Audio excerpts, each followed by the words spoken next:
Hey Josh, you got a minute? You got a second? I got a couple of questions I just want to ask you. I just need to get some stuff done for my business right now.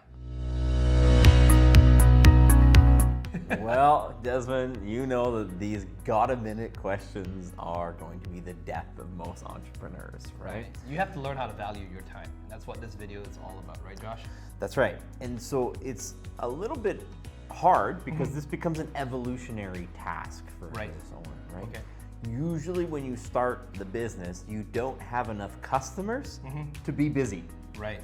So you can do things that are not necessarily very time efficient, right? Yeah.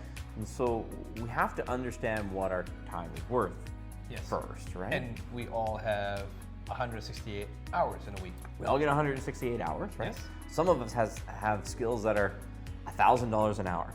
Some of us have skills that are $30 an hour, right? Right. Yeah. Now we can work on increasing the value of that time, but what we don't want to do is increase the value of our skills, Right. and then continually take on tasks that are lower than our highest and best use. Right. Right? Yep. And this is what most entrepreneurs do, Yes. right? In fact, you got a quote from your chapter here. By the way, Josh is the author of this book called The 100 Myths of Entrepreneurs versus the Chainsaw. And Josh wrote this book because over the decade plus years of experience, we observed a pattern of entrepreneurs that happen to fail. You know, the 96% that you always hear about. So if you're trying to avoid, if you're a business owner, you're trying to avoid being in that 96%, pay attention to these 100 myths. You can check out some of the other videos we put up here. There's gonna be 100 of them. We answer these questions and we give you action items on how to avoid those myths. So the myth today, Josh, is that customers, suppliers, or employees value your time, chapter 16. And you started off with a quote that said, small business owners waste 21.8 hours each week. So if you're working already 60 hours a week, 21.8, that's like 1/3 of your time was wasted. It's huge. Yeah. It's huge, right? And so we got to think back to when we start the business. Some of you guys are in different places, whether you're starting out or whether you're more advanced in business, but you know, bear with us because this video is for you in either way, right? So first, you can take on some tasks that are not your highest and best use because probably the phone isn't ringing enough for you to do your highest and best use all of the time. Right, and you may not have enough cash flow to hire maybe say assistants or admin people to take some of those tasks off your hands. So you gotta do everything when you're first starting out. That's right. And even like a low-level cleaner, right? And I say it like a low-level cleaner, you know, someone who's starting out in their business, and maybe they're still probably worth $30 an hour as a cleaner. Right? You know, they might have to hire someone at $15 an hour, but the person who's owning that business, that's probably at least there, right? Yeah. Other end of the spectrum, might have a lawyer and they're worth $300 an hour when they start their business, right? Yeah. But what happens is it's no problem for that cleaner to function as a receptionist who maybe they can hire for $18 an hour at the beginning, because they don't have enough cleaning clients to do work at $30 an hour forever, right? And so that cleaner will, you know, they'll start taking on administrative jobs that have a lower value, right? Now even worse, you're going to do some things that have no value whatsoever. Can you give some examples? Primarily, it's, you know, just like the title says, right, is there's going to be some suppliers, there's going to be some customers, and there's going to be some employees, okay, that don't value your time. Okay, so you have a customer, right? And that customer, you have one customer over here, and if you're a cleaner, you go clean their house every single week and they pay their bill, right? And it's no problem. Then you have another customer over here, they're paying the same number, you know, they're paying you $30 an hour for half a day, you know, $120 a week, right? To go and clean their house. But they always have crazy issues, right? They always reschedule your appointment. You know, they always have, you know, really minute issues with the cleaning, right? They're late paying you and you're spending time following up with them, right? You're not actually getting $30 an hour to deal with that customer, right? There's a whole bunch of other work that goes into it, right? But when you're first starting out, you might keep that customer because you don't know how to replace them yet. That's right. You're desperate for any customer right now for cash flow. So you have to understand, what am I worth when I'm working for a good customer, right? And let's say that's the $30 an hour. Okay, we have that. But it doesn't end with customers, right? We have suppliers, right? And there's some suppliers where you pay them, they charge you a fair fee, they deliver it, They don't require a lot of your time. Now you have other suppliers, Yes. okay? They do it wrong once. They do it wrong a second time. Yeah. They do it wrong a third time, right? And they miss the appointment that they had scheduled with you. And each time you got to spend time to correct them, explain to them, or maybe go to a site and unlock things and give them access to things and keep going back there over and over again, right? They refuse to get on a phone call. Right. They only want to communicate via some, never-ending email or text drip that you could solve in a 15-minute conversation, right? Because good suppliers are going to take a long time to get good deliverables. You generally have to work with them for a bit, and turfing them when something goes wrong is not the ideal. But it's what's the mechanism to fix it, right? Yep.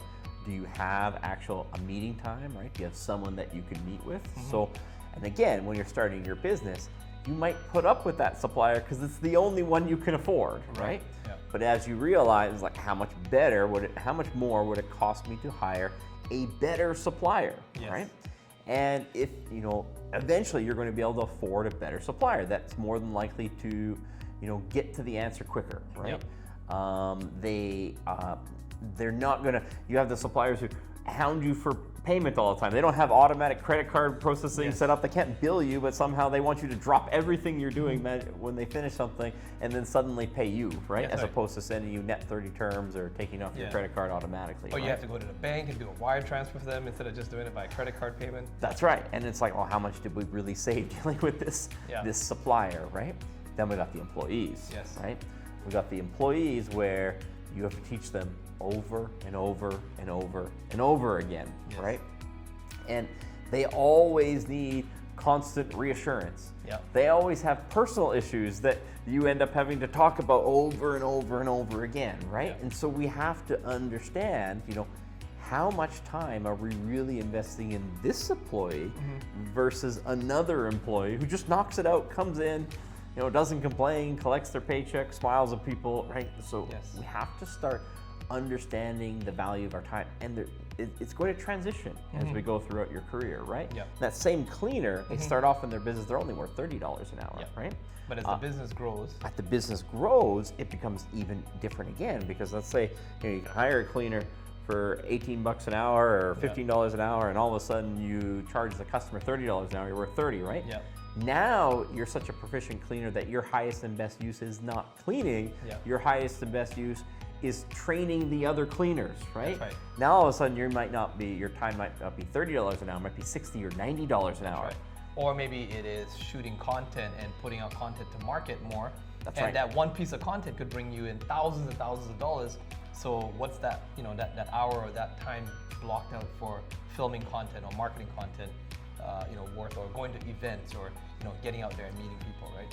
Correct. And we have to understand that. So, you can look at it on what you charge for your services, right? But then there's usually a performance factor, because eventually in business, if you're really good at something, you get paid like this, right? So someone who's poor, they get paid like this. Someone who's average gets paid like this. Someone who's really good is paid like this.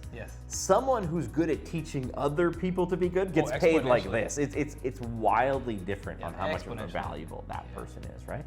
If you can teach a bunch of other, average cleaners to be good cleaners, that's not a skill worth $30 an hour. That's a skill worth like a 3x or a 10x on that, right?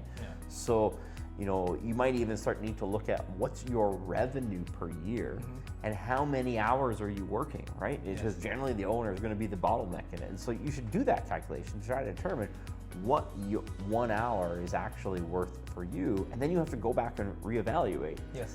Who are my customers that are sucking that time away unnecessarily? Who are the suppliers that suck that time unnecessarily? And who are the employees who aren't making best use of my time? Is there a way, Josh, do you have a formula for calculating a business owner's sort of daily or an hourly rate? Let's just say, for hypothetically, we want to make $1 million, gross sales, $1 million. And we're not working 7 days a week. What's your calculation? You're going to go with 6 days a week? You're going to go with 5 days a week? So I heard once, on average, you take in like public holidays, stat holidays, all kinds of things. the average person works about 220 days in a year. Yeah. Right?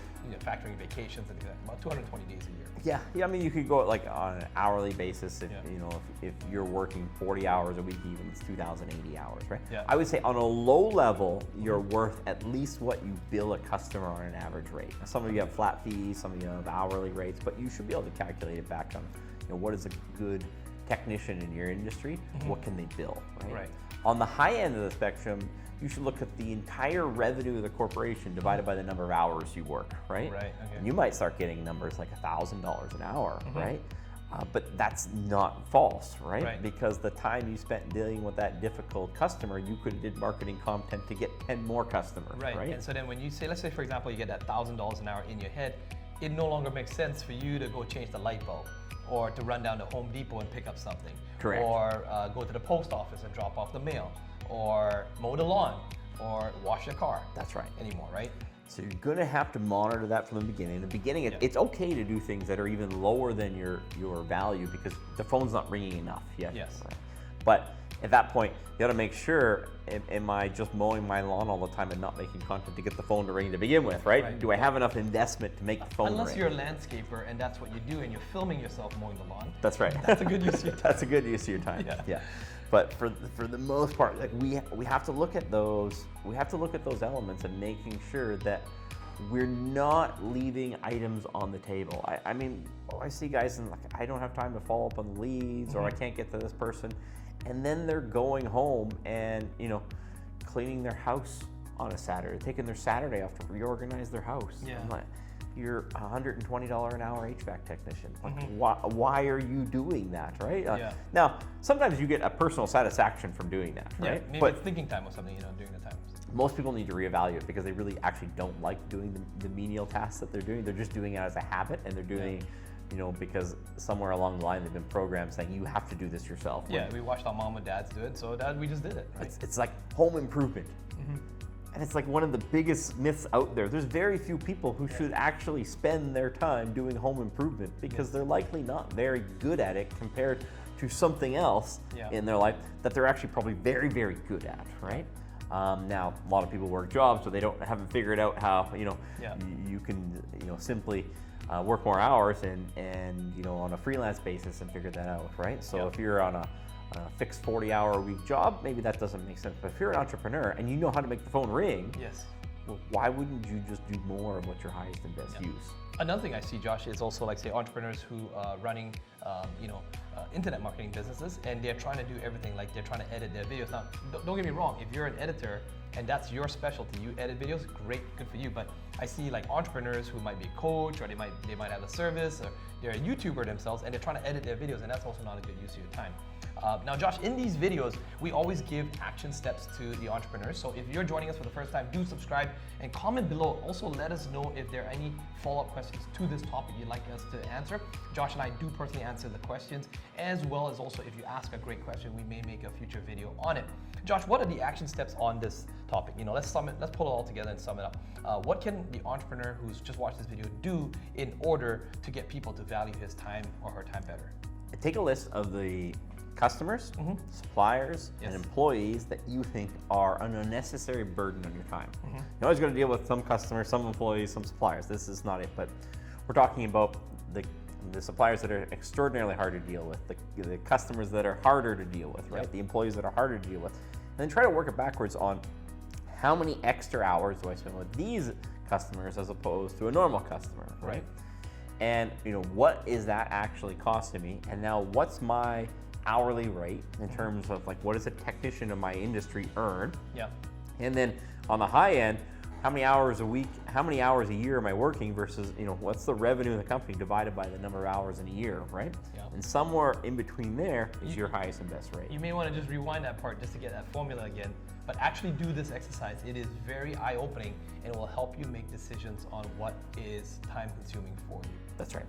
So if you enjoyed this video, go ahead and like, subscribe, check out some of the other videos in the series here. We will see you in the next video.